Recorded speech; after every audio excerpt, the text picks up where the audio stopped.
Bienvenue mesdames et messieurs dans Politicia, votre rendez-vous politique. Des Africains qui vendent d'autres Africains comme esclaves. Des Africains qui vendent des Africains comme du bétail, de la marchandise. Le drame est insoutenable, mais il se déroule là, sous nos yeux, en Libye, en Afrique, en 2017. Comment en est-on arrivé là? Comment en est-on arrivé à ces pratiques qui nous arrièrent et qui nous ramènent des siècles en arrière? Il faut aller au-delà de l'émotion, aller au-delà de l'indignation, situer les responsabilités, décrypter les causes et proposer des solutions. Mais quelles peuvent être celles-ci? Trois invités avec moi pour en parler. Patrick Mbeko, vous êtes géopolitologue, vous connaissez très bien l'histoire politique de la Libye. Vous êtes écrivain, auteur de plusieurs ouvrages, dont celui-ci que j'ai entre les mains, Objectif Kadhafi, 42 ans de guerre secrète contre le guide de la Jamahiriya arabe libyenne. Merci Patrick Mbeko d'avoir accepté notre invitation. Au plaisir. Salif Koné, vous êtes un entrepreneur africain. Je vous ai invité parce que vous êtes le symbole de la jeunesse qui investit en Afrique, qui entreprend en Afrique. Vous êtes la preuve qu'on peut rester en Afrique, investir et réussir en Afrique. Vous êtes expert en sécurité. Vous dirigez une société spécialisée dans la fourniture en équipement militaire. Merci, merci, Monsieur Koné, d'avoir accepté notre invitation. Tout le plaisir pour moi. Brice Nzamba, avocat au barreau de Paris, habitué de mes plateaux. Vous êtes aussi analyste politique. Merci, maître Brice Nzamba, d'avoir accepté notre invitation. C'est moi qui vous remercie, Richard. Horrible, ignoble, barbare, infâme. Les Africains manquent de mots pour qualifier ces marchés à esclaves des temps modernes où des Africains sont vendus pour 1200 dinars, soit $400. Mais comment situer les responsabilités? Comment arrêter cette pratique à l'évidence déshumanisante? Élément de réponse dans ce sujet de la rédaction signé Achille Duprat, Graziella Tchakonte. Un cri qui vient du cœur. Société civile, activistes, leaders d'opinion, ils étaient des milliers rassemblés dans les rues de Paris ce samedi 18 novembre 2017. À l'origine de cette colère, la vente de migrants comme esclaves en Libye. Comment en est-on arrivé là? Et quelle riposte face à ce drame qui se joue sous nos yeux? Décryptage. Les faits ne datent pas d'hier, mais le déclic a été provoqué par la diffusion d'images chocs montrant une vente aux enchères de migrants subsahariens en Libye. Une scène insoutenable et surréaliste qui n'a pas tardé à faire réagir. Nos jeunes, on les enferme dans des cages, puis on les vend aux plus offrants. Et ça ne vous fait rien? Moi, le descendant d'esclaves, j'ai la haine. Très vite, ce coup de gueule deviendra viral, trouvant écho auprès de l'opinion publique et de la diaspora africaine.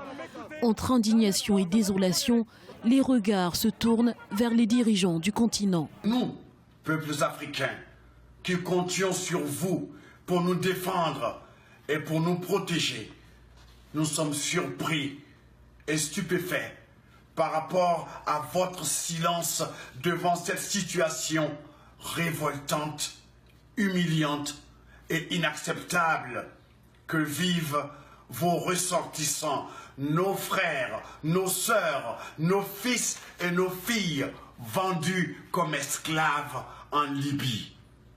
Et pour briser le silence, il faut faire du bruit.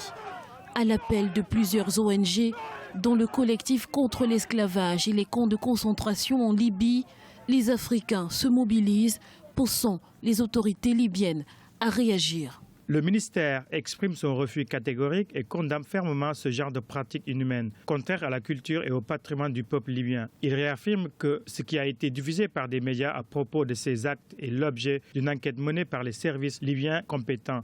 Si le résultat de l'enquête confirmait la pratique, les auteurs et complices seront poursuivis et sanctionnés. Le ministère exprime son engagement clair et total au respect de la Charte des Nations Unies à ce sujet. Également au centre de l'attention, les chefs d'État africains sortiront de leurs réserves. Le Nigérien Mahamadou Issoufou a demandé que le sujet soit mis à l'ordre du jour du sommet Union africaine-Union européenne les 29 et 30 novembre 2017 à Abidjan. L'Union africaine, elle, promet des mesures effectives. Je peux vous garantir que l'Afrique parle d'une seule voix. et que sur le problème de la Libye, nous parlons d'une seule voix. Regardez un problème aussi compliqué que le conflit dans le Golfe. L'Afrique a parlé d'une seule voix. Nous avons dit, voilà la position de l'Afrique, et c'est la position de l'Union africaine aujourd'hui. Donc sur cette question, il n'y a pas un seul temps en retard, pas en retard. L'Afrique parlera d'une seule voix. C'est inadmissible et c'est inhumain et ce n'est pas possible qu'au XXIe siècle. Donc tous nous sommes conscients et l'Afrique parlera d'une seule voix pour dire qu'est-ce que nous voulons en Libye. Pourquoi nous allons nous battre pour que ça cesse? Et ça, je vous fais garantir que ce sera tous les chefs d'État, puis on parlera d'une seule voix. Mais pour l'heure, rien de concret, si ce n'est l'ouverture d'enquêtes. Des enquêtes pour des faits qui ne sont pourtant plus à démontrer. Nul doute donc que pour faire bouger les lignes, il faudra maintenir la pression. De Bamako à Yaoundé, de nouveaux rassemblements ont été organisés ce lundi 20 novembre 2017, toujours à l'appel d'activistes convaincus que l'histoire s'écrit au présent. Patrick Mbeko, on le voit, l'indignation est continentale. Mais le phénomène est-il nouveau? Non, pas du tout. Et moi, je suis d'ailleurs surpris que des gens soient indignés aujourd'hui. Le problème des migrants en Libye ne date pas d'aujourd'hui. Et il a commencé bien avant, même à l'époque de Kadhafi. Sauf qu'avec Kadhafi, la situation était très bien contrôlée. Après l'assassinat de Guide, en fait, après la guerre de l'OTAN, on a vu en 2011, c'est là où le problème a eu une ampleur assez incroyable. Aujourd'hui, on parle des migrants, mais il faut commencer déjà par parler des Noirs libyens, parce qu'il y a des Noirs, il y a des gens qui vivent en Libye qui sont des Noirs. Mais on va focaliser notre... Ça a commencé à partir de là. Et à partir de ce moment-là, on a commencé à attaquer tout ce qui était noir, parce que l'OTAN, pendant la guerre, avait diffusé une information disant que ce sont les Africains qui jouaient le rôle de mercenaires auprès de Kadhafi. Donc, les gens qui sont venus dans les fourgons de l'OTAN, parce que tous ces gens qui vendent les migrants, ce sont des gens qui sont venus dans les fourgons de l'OTAN. Ça veut dire quoi concrètement? Mais quand l'OTAN a décidé de déstabiliser la Libye, d'attaquer Muammar Kadhafi, elle était allée chercher des combattants. Et la plupart de ces combattants étaient liés à Al-Qaïda. Et certains ont été recrutés à Mazar-e-Sharif par la CIA. Je l'explique d'ailleurs dans le livre. Et ce sont ces gens-là qui sont arrivés en Libye, qui ont pris le pouvoir et qui ont déstabilisé tout le pays et qui ont commencé à s'attaquer aux Noirs, les soupçonnant ou les accusant d'être des pro-Kadhafi. C'était ça le début de l'histoire. Et aujourd'hui, le phénomène a pris une ampleur assez incroyable. Pourquoi? Parce que la Libye n'existe plus comme État. Alors, il y a des gens qui vendent des Noirs parce qu'ils sont racistes et négrophobes. Et il y a d'autres qui le font pour se retrouver. Et ça, on ne le dit pas aussi. Il y a des gens qui le font simplement par souci de se remplir les poches. C'est ce que l'on observe. Mais donc, c'est la médiatisation actuelle qui fait qu'on voit que l'indignation prend de l'ampleur. Je suis un peu gêné. Parce que je me dis aujourd'hui, est-ce qu'il faut qu'à chaque fois qu'une chaîne occidentale nous dise ce qui se passe chez nous, alors que tout le monde le sait?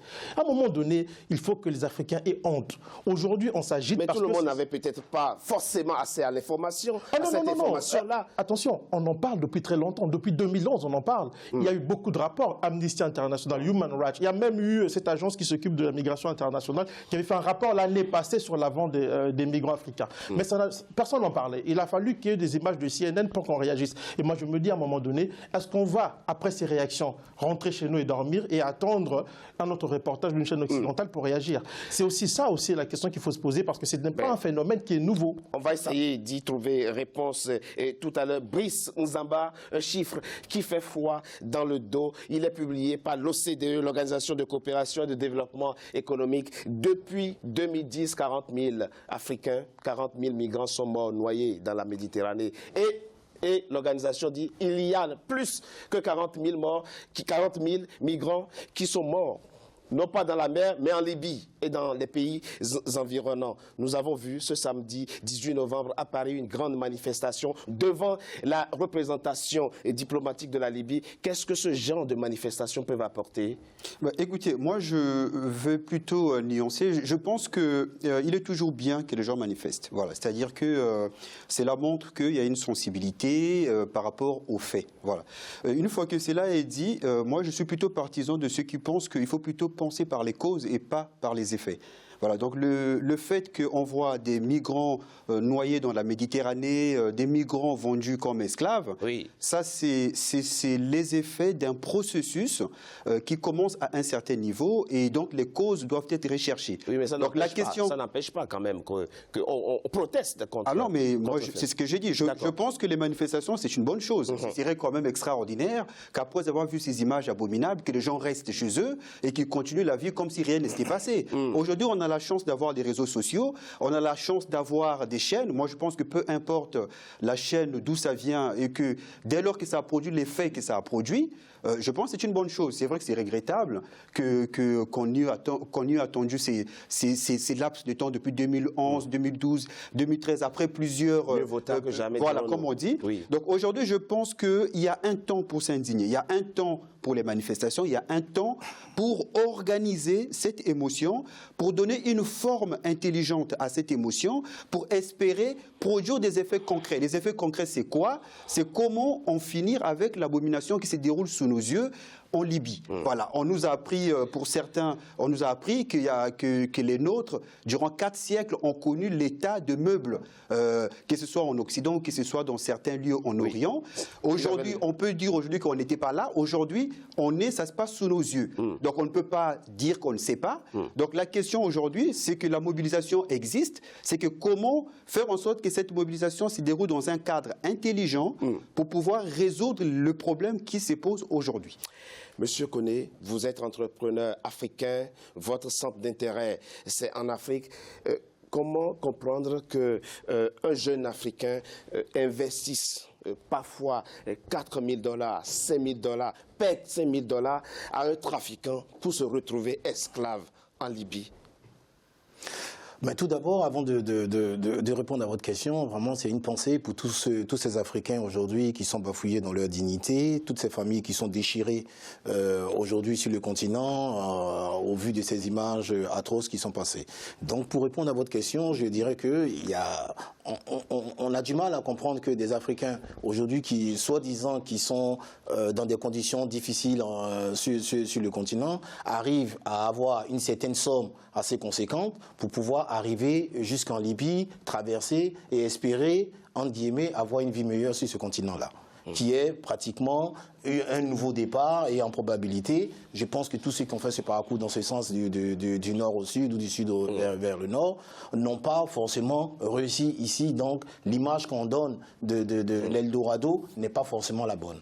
Maintenant, sur le volet sécuritaire, en Afrique, je pense que tous ces Africains-là, avant d'engager cette migration, si on peut appeler comme ça, vers les pays du Nord, je pense qu'ont essayé dans leur propre pays de s'installer, de faire quelque chose. Mais la terre sur laquelle ils sont nés, ils ont grandi, aujourd'hui, n'est plus possible de les accueillir, de leur donner vraiment les semences qui leur permettront de s'installer et de produire de la richesse pour nourrir leur famille et leurs enfants. C'est le manque de perspective qui fait qu'effectivement, ils se lancent, ils prennent le chemin difficile vers l'hypothétique Eldorado. Voilà, comme on dit, il y a des gens qui disent qu'ils préfèrent mourir dans l'océan que d'avoir honte devant leur mère. Vous êtes resté en Afrique. Vous êtes entrepreneur africain, pourtant vous avez réussi en Afrique. Oui, parce donc, que moi... ça veut dire qu'il y a encore la possibilité de réussir en Afrique. Oui, on peut réussir en Afrique. On peut réussir vraiment en Afrique. Mais comme je vous dis, avec vraiment en toute franchise, il faut vraiment avoir relevé les manches parce qu'on a un problème de personnes, déjà, en tant que non-africains, de formation. Et quand on vient sur des marchés africains, on se rend compte que les solutions que nous voulons apporter pour nos États en Afrique, les Africains même localement qui sont là, nous combattent. Alors que nous sommes là pour leur apporter des solutions. Mais ça, c'est un autre problème sociologique qu'on pourra aborder dans le cadre de notre émission. Patrick Mbeko, dites-nous très rapidement, qu'est-ce que ça apporte de manifester aujourd'hui devant l'ambassade ou le consulat de la Libye? Est-ce que ça peut avoir de répercussions aujourd'hui, très rapidement? Je pense déjà, on apprend l'ouverture d'enquête en Libye. Bon, ça, pour moi, ça ne veut rien dire. Ça ne veut rien dire du tout. Parce que ça fait plusieurs années que les responsables libyens disent qu'ils vont enquêter. Puis qui va enquêter? Puisqu'en Libye, il y a 2 gouvernements. Il y a plusieurs milices. lourdement armés qui contrôlent plusieurs régions. En fait, tout ce qu'on nous raconte, c'est du n'importe quoi. Maintenant, quant aux manifestations, manifester, c'est bien. Mais c'est quoi l'objectif ? Quel est l'objectif poursuivi? Parce que si on manifeste, si on veut faire ce que moi j'appelle des manifestations spectacles, ça ne sert à rien. D'accord. Et aujourd'hui... Oui. Interpeller les autorités libyennes, ça ne sert à rien? Non, mais les autorités libyennes sont au courant de tout. C'est comme si vous allez en enfer et vous voulez interpeller le diable. Mais non, ça n'existe pas. Les autorités libyennes sont au courant de tout. Amnesty International avait saisi les autorités libyennes il y a de cela 3 ans sur cette affaire-là.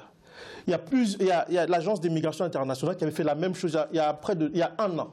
Donc cela ne veut rien dire. C'est parce qu'il y a une certaine pression que les autorités libyennes essaient de manœuvrer. Mais encore une fois, quelles autorités? Est-ce que c'est Al-Sarraj qui contrôle une partie du pays, ou Khalifa Haftar, ou encore toutes les autres milices qui contrôlent d'autres... Alors, vous qui connaissez très bien ce pays, vous êtes en train de nous dire quoi? Qu'on ne peut rien faire? Non, en fait, il y a un problème. Le pays a été complètement déstabilisé. La Libye n'existe plus. La Libye comme État n'existe plus. On essaie de régler un problème sans pouvoir en interroger les causes profondes, comme l'a dit le compatriote qui est là. Le problème, il est là. Au niveau de la Libye, on ne peut rien régler tant et aussi longtemps qu'on ne va pas stabiliser la situation. On ne peut pas stabiliser la situation. Pourquoi? Parce que les puissances occidentales qui sont impliquées dans cette affaire-là ne peuvent pas vouloir que la Libye soit stabilisée. Parce qu'ils ont des intérêts, ils poursuivent des intérêts. Je vous rappelle une chose. Dans ce livre que vous avez là, je reproduis un document des services secrets canadiens.